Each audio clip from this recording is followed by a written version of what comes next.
आपका कहना यह है कि ये भारतीय जनता पार्टी के इशारे पर ओवैसी जी बयान दे रहे हैं कि शर्मा जी हमारे साथ जुड़ गए हैं।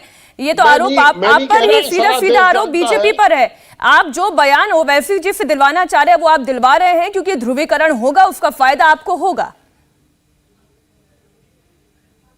की राजनीति के माहिर समाजवादी पार्टी इसके अलावा कह क्या सकती है? आपको याद होगा कि जब यूपीए की सरकार थी, उस सरकार में ओवैसी भी उसी कांग्रेस को समर्थन कर रहे थे जिसको समाजवादी कर रहे थे। तो यदि ये हमारी बी टीम थे तो समर्थन क्यों ले रहे थे आप? और आज उसी से आपने अपना गठजोड़ किया है। जो व्यक्ति वही राजभर जी के साथ आपने गठजोड़ किया है ना, जो उत्तर प्रदेश में 10-10 मुख्यमंत्री बनाने की बात कर रहे थे और इतने दिनों तक कैंपेन जिसके साथ किए, ओवैसी और ओम प्रकाश राजभर जी। तो ये समाजवादियों का जो दोहरा रवैया है और बहुरूपियापन है, मीनाक्षी जी, ये जग जाहिर है। और ये कहते हैं कि हम तुष्टीकरण की राजनीति नहीं करते, हम हिंदू मुसलमान नहीं करते। हरेंद्र जी, आपको याद होगा जो मुजफ्फरपुर का जो दंगा था, उसमें आपने क्या किया?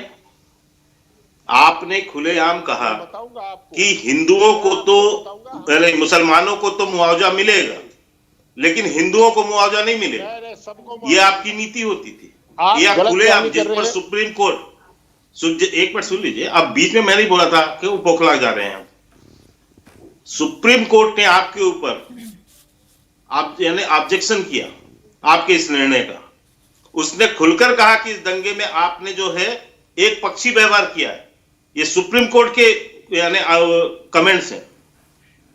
तो आप आज जो है जो चैंपियन बनते हैं आप तुष्टीकरण की राजनीति के, आज यहां ज्ञान बांट रहे हैं बैठ के। क्यों नहीं आपने विरोध किया?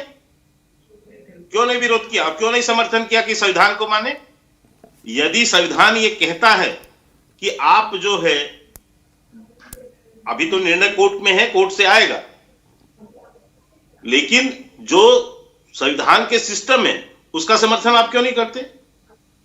और आप ये बात जब कहते हैं कि मुसलमानों को मुआवजा मिलेगा, हिंदुओं को नहीं मिलेगा, तो ये कौन सी आपकी नीति है? और आप हम पर बता रहे हैं। ठीक है जी मीनाक्षी जी, आपकी आवाज नहीं पहुंच पा रही है हरेंद्र मलिक। मैं चलिए इनका ऑडियो थोड़ा सा हम ठीक करवाते हैं आपका।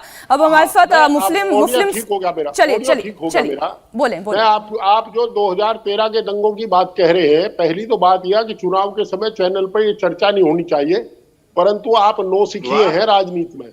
मैं भुक्तभोगी हूं, मैं वहीं का रहने वाला। हम थोड़ा ऑडियो ठीक करवा लेते हैं, बार बार ऑडियो डिस्कनेक्ट हो रही है हरेंद्र जी, तो बात ढंग से समझ में नहीं आती है। मुस्लिम स्कॉलर मौलाना अली कादरी जी भी हमारे साथ जुड़ गए हैं। अब हम एक प्रतिक्रिया उनकी भी ले लेते हैं। कादरी साहब, मैं आपसे ये जानना चाहती हूँ, क्या मुस्लिम समाज में ऐसा है क्या कि बच्चे जो स्कूल जाने वाले हैं वो टोपी लगा के जा रहे हैं, या 10th 11th 12th के जो लड़के हैं वो टोपी और दाढ़ी जो है रख के स्कूल जाते हैं? क्या ऐसा है?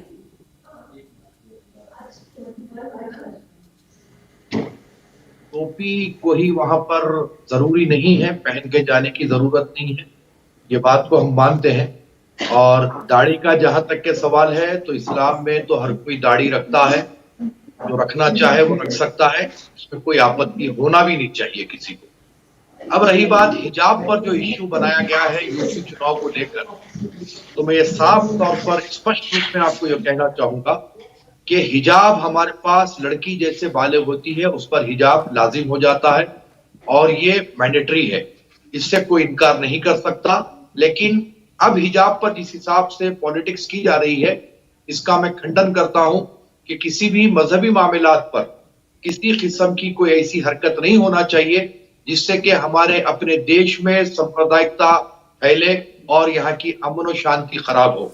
बिल्कुल ठीक कह रहे हैं और मैं स्वागत करती हूँ आपकी इस बात का कादरी जी। लेकिन असदुद्दीन ओवैसी जब मंच से खड़े होकर ये कहते हैं, मेरी टोपी भले ही तुम्हें पसंद ना हो लेकिन मैं टोपी पहनूंगा, मेरी दाढ़ी भले ही तुम्हें पसंद। अरे किसने कहा ओवैसी जी को जाकर कि आपकी दाढ़ी पसंद नहीं आ रही है या उनकी टोपी पसंद नहीं आ रही है? किसी ने तो नहीं कहा। इस तरीके का भ्रम समाज में फैलाने की आवश्यकता क्यों? नहीं, सुनिए मैडम, कहने की जरूरत नहीं पड़ती है ना, अमल भी तो बताता है ना। प्रैक्टिकली जिस हिसाब से टोपी दाढ़ी के ऊपर जो डायलॉगबाजी हो रही है और जो जिस हिसाब से ट्रीटमेंट किया जा रहा है वो कतई गलत है और ये हमारे अपने देश के लिए अच्छा नहीं है। मसलन यहाँ कोई पर इंसिडेंट टक आप लगाने बताएं। वाला भी है, टोपी भी पहनने वाला है और यहाँ पर पगड़ी बांधने वाला भी है। बिल्कुल सही बात है, इसलिए मैं आपसे पूछ रही हूं कि क्यों आप ये इस डिबेट में बैठकर ये बोल रहे हैं कि हमें इस तरीके का ट्रीटमेंट दिया जा रहा है, इसलिए ये मंचों से खड़े होकर कहने की आवश्यकता है। कौन सा सौतेला व्यवहार हो रहा है, क्यों आपको ऐसा लग रहा है? शमशान घाट का जिक्र होगा, कब्रिस्तान का जिक्र होगा, तो यकीनी बात है हमको भी अपनी प्रतिक्रिया देनी पड़ेगी ना कि किस तरीके से हमारे साथ व्यवहार हो रहा है, किस तरीके से हमारे साथ सौतेला सलूक हो रहा है, ये भी तो सारा देश जाने ना मैडम। सौतेला सलूक हो रहा है। मैं अंबर जी एक आपका रिएक्शन ले लेती हूँ, फिर मैं शर्मा जी आप ही के पास आ रही हूँ। जी, सौतेला सलूक हो रहा है क्या आप लोगों के साथ? देखिए मीनाक्षी, इस तरह की बयानबाजी, अगर आप कम्युनल कोई बात करती हैं और मैं खुद को बेहतर साबित करना चाहती हूँ तो मुझे लगता है अगर मैं वैसे ही उसी भाषा में आपको जवाब देती हूँ तो आप में और मुझ में कोई फर्क नहीं रह जाता है। अगर एक तरफ से जय श्री राम के नारे लगते हैं, दूसरी तरफ से अल्लाह अकबर का नारा लग जाता है तो फिर दोनों बराबर हो जाता है। फिर आप अपने आप को मजलूम या बेचारा नहीं कह सकते। आप उस चीज को इतना बढ़ा रहे हैं और ओवैसी जी तो इसके बिल्कुल मास्टर बने हुए हैं कि उन्होंने हर मंच से हर कोई ऐसा मौका नहीं छोड़ा है कि जिसको कम्युनलाइज नहीं किया गया हो इस पूरे मुद्दे को।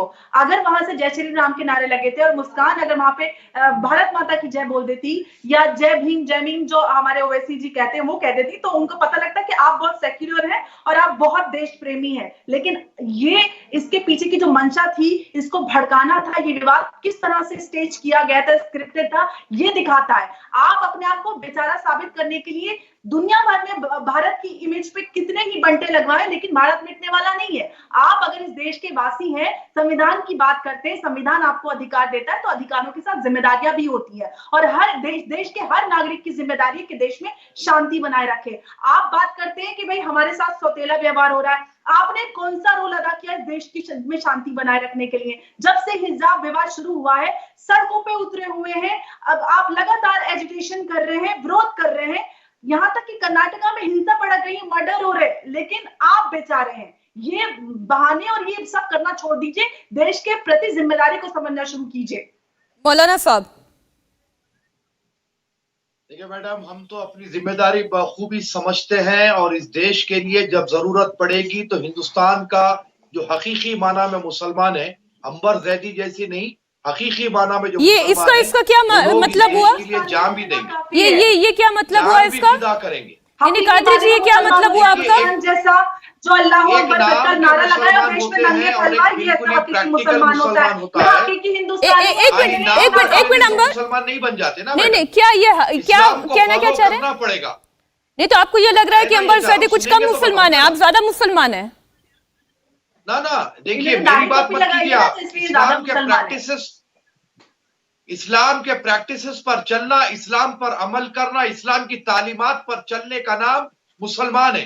खाली नाम रख लेने का नाम मुसलमान नहीं है। इस्लाम कहता है, इस्लाम ने जो रास्ता बतलाया उस पर अमल करने वाले का नाम मुसलमान है। देश के प्रति प्रेम जो आपका दीन कहता है, आप देश के प्रति कोई जिम्मेदारी नहीं है, जिस देश में रहते हैं उस देश से मोहब्बत करो, देश के कानून को मानो। मतलब बड़ी हैरानी है मुझे मौलाना साहब, मुझे इतनी हैरानी हो रही है। अंबर जैदी जो एक पढ़ी लिखी मुसलमान है, जो महिलाओं की शिक्षा की बात कर रही है, क्योंकि वो हिजाब नहीं पहन रही है, वो ये कह रही है कि ईंट का जवाब पत्थर से नहीं, ईंट का जवाब फूल से देना सीखें, वो आपके लिए मुसलमान नहीं है, वो हकीकी मुसलमान नहीं है आपके लिए। मुझे बड़ी हैरानी हो रही है कादरी साहब आपकी बात सुनकर। एक पढ़ी लिखी आपकी समाज से आने वाली लड़की के लिए इस तरीके की आपकी सोच है कि आप उसके मुसलमान होने पर ही संदेह खड़ा कर रहे हैं। इंडिया टीवी हर वक्त हर जगह डाउनलोड करने के लिए सर्च करें India TV news Google play store या ऐप स्टोर पर।